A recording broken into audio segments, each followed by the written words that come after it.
कहानी की लेखिका है सोनिया सैनी। पिछले भाग में आपने देखा अनंत, संभव, रिद्धि और प्रिया चार दोस्त हैं जो पैरानॉर्मल एक्टिविटी पर रिसर्च कर रहे थे। अपनी नॉलेज से वे लोग भूत प्रेत जैसी अफवाहों से बचाते हैं और बरसों से फंसी आत्माओं को मुक्त करने का भी काम करते हैं। वे चारों किसी शक्तिशाली नकारात्मक ऊर्जा पर अपनी रिसर्च करना चाहते थे, इसलिए वे इफ्रिन जीन कहानी में बताई गई चांदपुर हवेली पहुंच जाते हैं ताकि उन्हें भी किसी शक्तिशाली ऊर्जा को जानने का मौका मिल सके। उसी बीच उन्हें एक खुफिया दरवाजा दिखाई देता है। अब आगे। वाओ, ये तो कोई खुफिया दरवाजा है। चलो अंदर चलकर देखते हैं। हालांकि मन में शंका के बादल मंडरा रहे थे, फिर भी काम तो काम होता है, इसलिए अपने मन की शंकाओं को किनारे करते हुए चारों एक के बाद एक कमरे में दाखिल होने लगे। अंदर काफी अंधेरा था। संभव ने साथ लाई हुई टॉर्च से थोड़ी रोशनी की तो बाकी लोगों को भी थोड़ी राहत मिली। बाहर के कमरों के मुकाबले ये कमरा काफी छोटा और साधारण था। इस गुप्त कक्ष में प्रकाश की भी कोई व्यवस्था नहीं थी।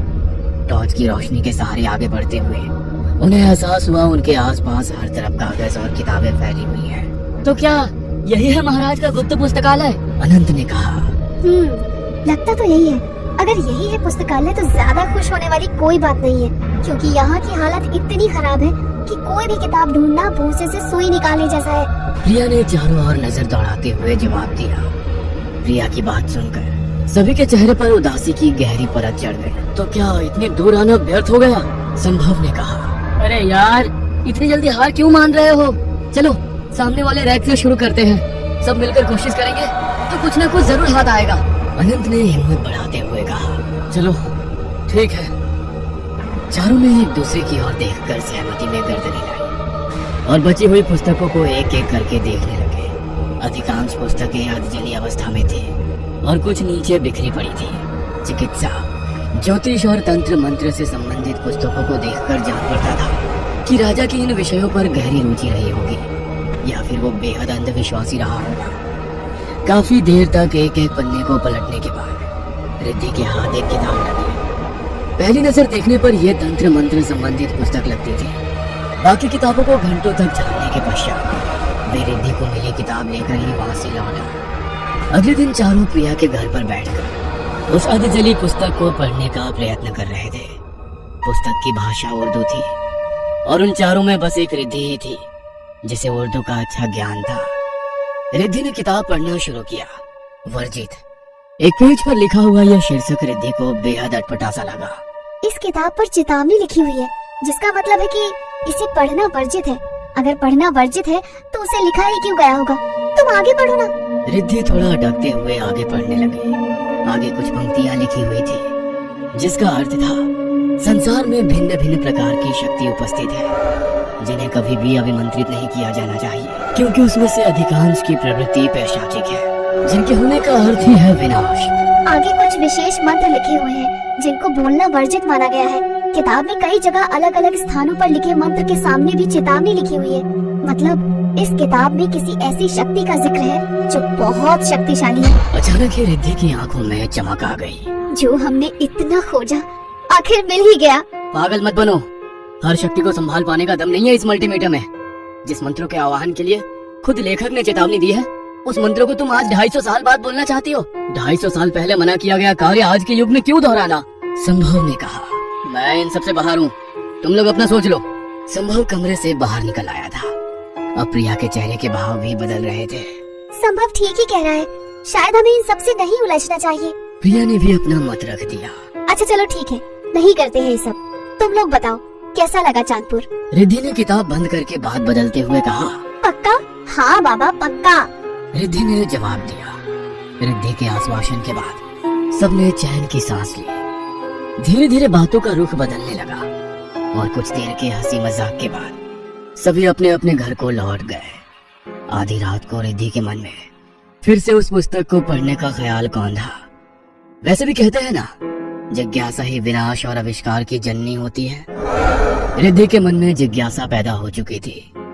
उसके समाधान के बिना उसको चैन नहीं मिलने वाला था। बिस्तर से उठकर उसने वापस वही पन्ना खोल लिया अपनी जिज्ञासा शांत करने के लिए रिद्धि ने उन मंत्रों का बारंबार उच्चारण शुरू कर दिया। काफी देर तक मंत्रोच्चार के बाद भी जब कोई हलचल महसूस नहीं हुई तो रिद्धि थोड़ी निराश हो गई। बिना बात के डर रहे थे ये तीनों। कहने को तो रिसर्च कर रहे हैं, लेकिन एक नंबर की डरपोक। रिद्धि किताब एक तरफ रखकर सोने चली गई थी। अगले दिन अरे यार, तुम लोग बेकार में घबरा रहे थे। आधी रात को मैंने मंत्र पढ़े, कुछ भी नहीं हुआ। मुझे तो लगता है वो किताब इफ्रित जिन कोई काल्पनिक कहानी है जो किसी ने उस हवेली को देखकर प्रसिद्धि के लिए लिख दी होगी। रिद्धि अगले दिन कॉफी पीते हुए सबको अपनी बहादुरी के किस्से सुना रही थी। अचानक ही रिद्धि के चेहरे के भाव बदलने लगे और उसका चेहरा गुस्से से लाल हो गया। ये क्या बदतमीजी है आनंद? तुम्हारी हिम्मत भी कैसे हुई मुझे इतना भद्दा इशारा करने की? रिद्धि सिरे से उखड़ती जा रही थी। तुम पागल हो गई हो क्या? सबके सामने बैठा हुआ हूँ, मैंने कब तुम्हें इशारा किया? रिद्धि, सच में अनंत ने कुछ नहीं किया। तुम्हें कुछ गलत फहमी हुई है। अरे क्या हो गया है तुझे? सभी रिद्धि को समझाने की कोशिश कर रहे थे, लेकिन रिद्धि अपना आपा खो रही थी। देखो देखो कैसे हंसी आ रही है इसको। मैं छोड़ूंगी नहीं इसे, डरपोक कहीं का। अरे कब हंसा वो? तुम पागल हो गई हो क्या? क्या देख रही हो? अरे उसने वाकई कुछ नहीं किया है। हो इतनी रात हो गई। मुझे रात गए तुम लोगों के साथ बाहर आना ही नहीं चाहिए था। गलती मेरी ही है। इतना कहकर रिद्धि अपनी स्कूटी की ओर लपकी। प्रिया, संभव और अनंत भी अभी आंखें फाड़े रिद्धि को जाते देख रहे थे। दोपहर के 3 बज रहे हैं। ये लड़की बोल क्या रही है? कभी कहती है संभव ने इसे गंदे इशारे किए, तो कभी कहती है कि रात हो गई। लगता है ज्यादा सोचने से इसके दिमाग पर असर पड़ा है। मैं आज रिद्धि के साथ ही रुक जाती हूँ। अनंत और संभव को समझाकर प्रिया रिद्धि की ओर दौड़ पड़ी और जाकर उसकी स्कूटी की बैक सीट पर जम गई। रिद्धि और प्रिया रिद्धि के कमरे पर पहुंच गए थे। घर पहुंचकर रिद्धि बिल्कुल नॉर्मल लग रही थी।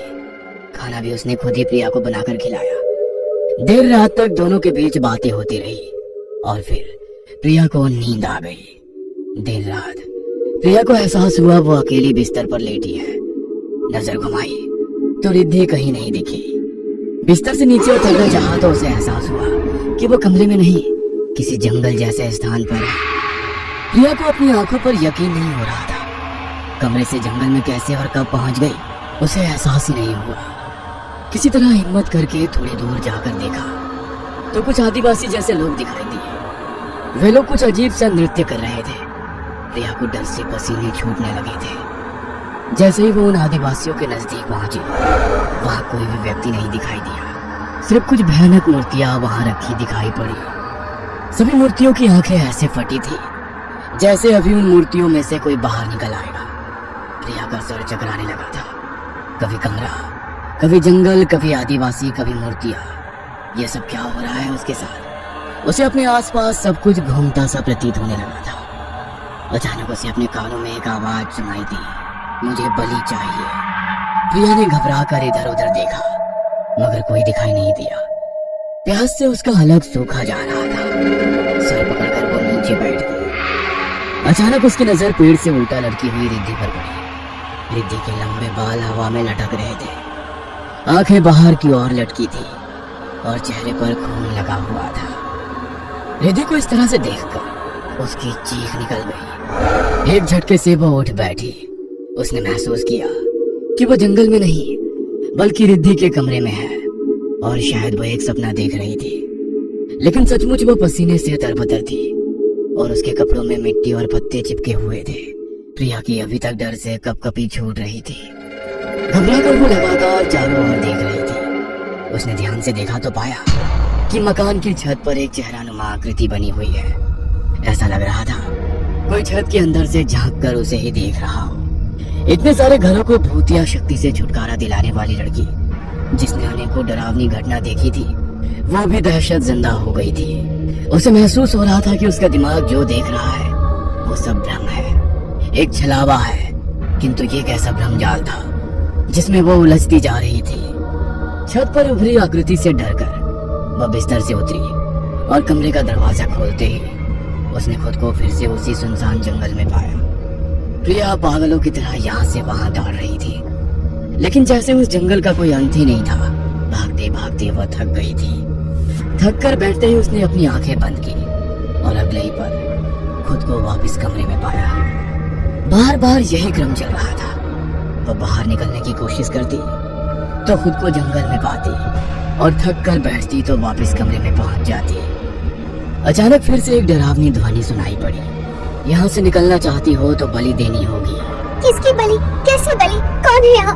मुझसे क्या चाहते हो? जाने दो मुझे, प्लीज जाने दो मुझे। वो चीखते हुए लगभग अपनी चेतना खोने को थी, तभी रिद्धि कमरे के अंदर आती है। बिखरे बाल, होठों से बेतरतीब बिखरी लाली। ऐसा लगता था जैसे होठों पर खून लगा हो।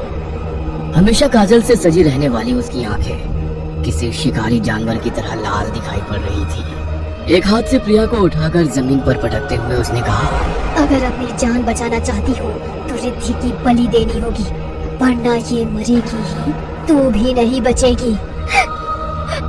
देखो तुम कौन हो? तुम्हारी आत्मा क्यों भटक रही है? कोई अतिरिक्त इच्छा है तो मुझे बताओ, मैं तुम्हारी मदद करूंगी। मुझे अपना दोस्त समझो, दुश्मन नहीं हूँ मैं। प्रिया ने खुद को संभालते हुए एक प्रयास किया। तुझे लगता है मैं कोई आत्मा हूँ? तू मेरी मदद करेगी? ना मेरे पास कोई शरीर था ना आत्मा, और जब शरीर ही नहीं तो इच्छाएं कहाँ से होंगी? अतृप्त आत्मा। तू मुझे तृप्त करेगी कैसे? मैं इस लोक का नहीं जो मुझे यहाँ की वस्तु से तृप्ति मिल जाए। ना मेरे पास शरीर है, ना आकार, ना रंग, ना रूप।